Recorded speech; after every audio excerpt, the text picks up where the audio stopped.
मनाचा वेध आणि आपुलकीची सेवा देणारे आपले न्यूज चॅनल एरळा न्यूज। जोपर्यंत आई वडील आहेत तोपर्यंत त्यांना सांभाळा। डोंगराच्या आड गेलेला सूर्य पुन्हा दिसेल, पण माती आड गेलेले आई वडील पुन्हा कधीच दिसणार नाहीत। एक वेळ पंढरपूरला जाऊ नका, पण आई वडिलांची सेवा करा, असे मत सुप्रसिद्ध कीर्तनकार हरिभक्त पारायण गजानन महाराज धर्माधिकारी रामनगरकर यांनी व्यक्त केले। खटाव तालुक्यातील काटकरवाडी गावचे सामाजिक कार्यकर्ते आणि पुसेगाव येथील श्रीराम ट्रेडर्सचे संचालक कैलासवासी वसंत तुकाराम निकम यांच्या प्रथम पुण्यस्मरण कार्यक्रमात ते बोलत होते। यावेळी कोरेगाव खटावचे आमदार महेशदादा शिंदे यांच्या सौभाग्यवती डॉक्टर प्रियाताई शिंदे, माजी पंचायत समिती सदस्य अर्जुनदादा वलेकर, शिवसेना खटाव तालुका प्रमुख ज्ञानेश्वर काटकर, अहमदाबाद BSF चे सागर निकम, हरिभक्त पारायण अमृत नलवडे, युवा उद्योजक सूर्यकिरण निकम, रणजित काटकर, विकास निकम, अविनाश निकम, पोलीस पाटील रवींद्र काटकर आदींची प्रमुख उपस्थिती होती। हरिभक्त पारायण गजानन महाराज पुढे म्हणाले की जीवनामध्ये आई वडील गेल्याचे दुःख न सांगण्यासारखे असते। आई वडिलांची उणीव कधीही भरून निघत नाही। ज्या दिवशी जन्म देणारे आई वडील निघून जातात त्या वेळेपासून आपली मायेची गरिबी चालू होते। नातवंडाच्या जीवनातील पहिला आणि शेवटचा मित्र आजी आजोबा असतात। या कीर्तन सेवेस कटगुण येथील श्रीमद जगद्गुरु आध्यात्मिक वारकरी गुरुकुलचे विद्यार्थी आणि काटकरवाडी आणि पंचक्रोशातील भजनी मंडळांची साथ लाभली। उपस्थितांचे स्वागत निलेश निकम आणि अमृत नलवडे यांनी केले। कार्यक्रमाचे सूत्रसंचालन संजय नलवडे यांनी केले, तर आभार अमृत नलवडे यांनी मानले। कार्यक्रमास ज्येष्ठ कार्यकर्ते प्रकाश काटकर, गणेश निकम, जयराम निकम, आनंदराव काटकर, विलास काटकर, युवराज काटकर, विठ्ठल काटकर, प्रताप काटकर, आबासो काटकर, धनराज काटकर, अनिल काटकर, विजया काटकर, पूनम भोसले, माधुरी इंदलकर, रेश्मा काटकर आदींसह काटकर परिवार, आप्तेष्ट, मित्र परिवार आणि ग्रामस्थ बहुसंख्येने उपस्थित होते। प्रतिनिधी शरद कदम, प्राचार्य KB जाधव।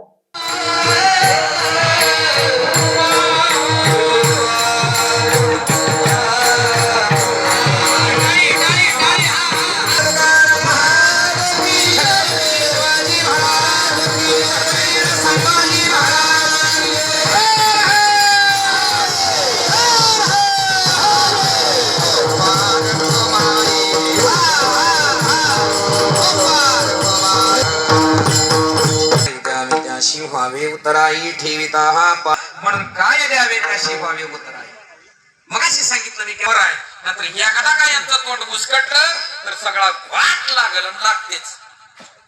संत साहित्यामध्ये खूप काय दडलेलं आहे।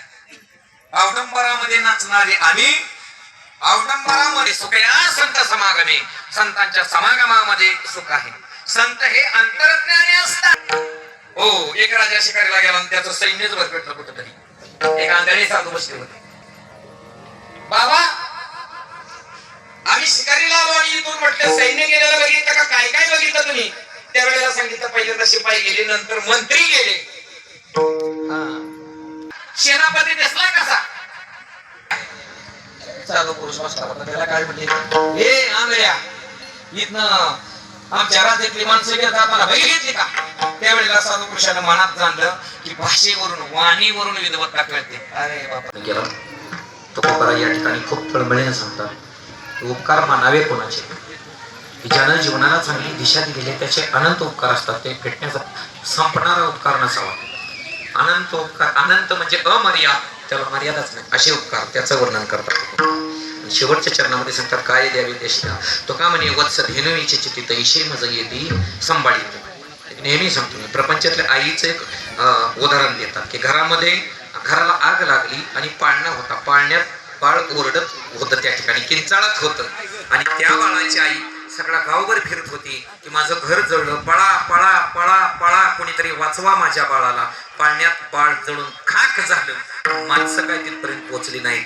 दुसऱ्या त्या असणाऱ्या घराची ठिणगी गोट्यावर उडली, गाईचा गोटा होता, तो गोटा जळायला लागला, वासरू हमरत होत, गाई पळत आली, जळत्या आगीमध्ये उडी टाकली, शिंगानं दोर तोडला आणि वासरू सुखरूप बाहेर आणलं। म्हणून तुकोबरायने इथं आईचं नाही उदाहरण दिलं बरं, इथं म्हणतात तो का म्हणे वत्स धेनू म्हणजे गाई, वेचे चित्ती तैशे मज येते सांभाळत। गाई जशी आगीमध्ये उडी टाकते तसे सद्गुरू असतात, स्वतःला झालेला त्रास शिष्याला सांगत नाहीत, ते त्याला वाचवण्याचाच प्रयत्न करतात.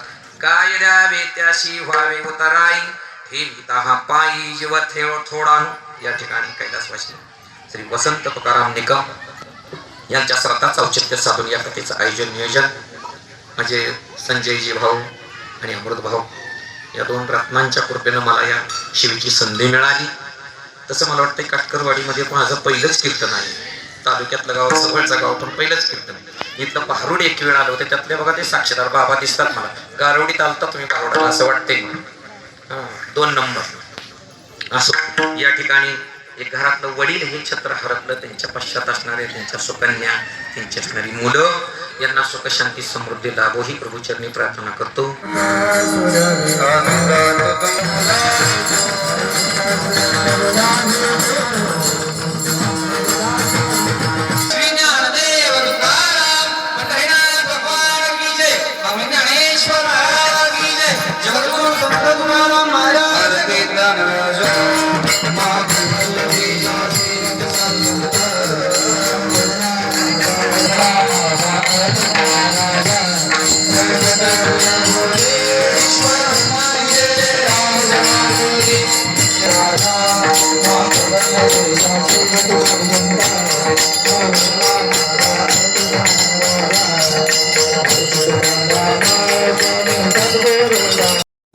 आपल्या भागातील महत्त्वाच्या बातम्या पाहण्यासाठी आजच आमच्या एरळा न्यूज चॅनलला यूट्यूबवर सबस्क्राईब करा आणि बेल आयकॉन प्रेस करा.